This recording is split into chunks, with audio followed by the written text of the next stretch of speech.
সালাম আলাইকুম।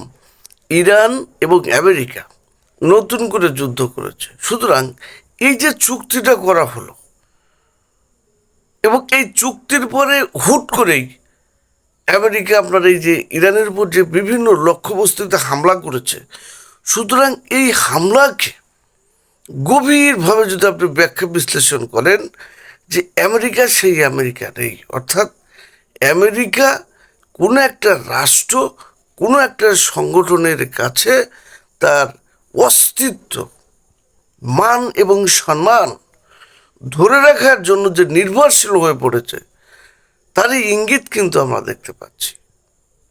মানে এই হামলাটা হুটঘাট করে করা হয়েছে কোনো একটা রাষ্ট্রকে, কোনো একটা গোষ্ঠীকে খুশি করার জন্য। আপনার এটাই ফুটে উঠবে। আপনারা দেখেন যে হামলাটা কিন্তু একটা বিষয় ভালো যে কোনো আবাসিক এলাকায় করা হয় নাই। এটা বিভিন্ন মানে সামরিক থেকে শুরু করে বিভিন্ন অর্থনৈতিক পয়েন্টে হামলা করা হয়েছে এবং আসলে এই হামলাটার মানে গভীরতা যদি আমরা বিশ্লেষণ করি, এখানে বিভিন্ন ধরনের তড়িঘড়ি করে নকশা করা হয়েছে। তো যে আমি বললাম, কোনো একটা গোষ্ঠী, কোনো একটা রাষ্ট্রকে খুশি করার জন্য।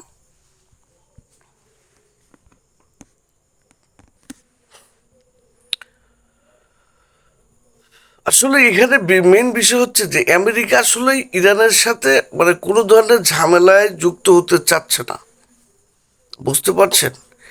এখন কোনো একটা গোষ্ঠী তাকে বোঝাচ্ছে যে দেখো, যদি আমরা হামলা করি, আমাদের উপর হামলা করবে।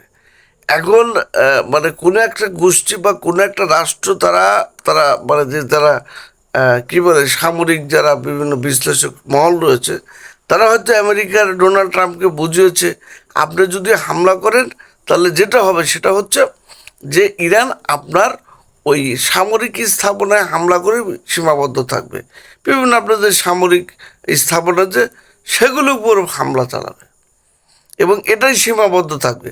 এবং যেটা লাভ হবে সেটা হচ্ছে ইরান অর্থনৈতিকভাবে পিছিয়ে গেল, ইরানের মধ্যে ভীরুতা তৈরি হলো, ইরান যে একটু এগিয়ে মানে এগোচ্ছে সেটা থেমে গেল।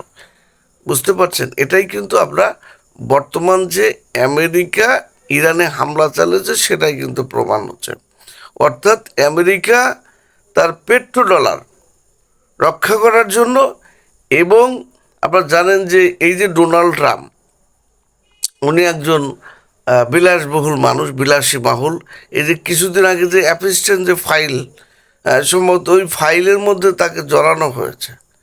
আর যার কারণেই সে দায়বাধ্য হয়ে কিন্তু আসলে আমরা দেখেছি যে হামলাটা বিভিন্ন আন্তর্জাতিক চুক্তি উপেক্ষা করে, বিশেষ করে পাকিস্তানের সেনাপ্রধান, আবার পাকিস্তান এখানে মধ্যস্থতা করেছে, কাতার মধ্যস্থতা করেছে এবং তারা জীবনের ঝুঁকি নিয়ে, আমরা দেখেছেন যে কিছুদিন আগে একটি কথা কিন্তু নেট দুনিয়ায় মানে ছড়িয়ে পড়েছিল, সেটা হচ্ছে যে পাকিস্তানের সেনাপ্রধান এবং পাকিস্তানের সেবাসরী প্রধানমন্ত্রীকে আপনার সম্ভবত কোনো একটি রাষ্ট্রের বিষয়ে আপনারা জানেন যে সেই সংস্থার গোয়েন্দা সংস্থা তাকে তারা মেরে ফেলার চক্রান্ত করেছে। এমনও গুজব, আমরা সত্যি কি মিথ্যা জানি না, তো যা হোক এ ধরনের গুজব ছড়িয়ে পড়েছে। সুতরাং এই যে পাকিস্তান পরিশ্রম করে যে একটা চুক্তি, মানে ইরান এবং আমেরিকার মধ্যে যুদ্ধবিরতির যে চুক্তি, সেটা কিন্তু লঙ্ঘন হয়ে গেল। সুতরাং বিশ্ব শান্তি কিন্তু আরও এক ধাপ পিছিয়ে গেল।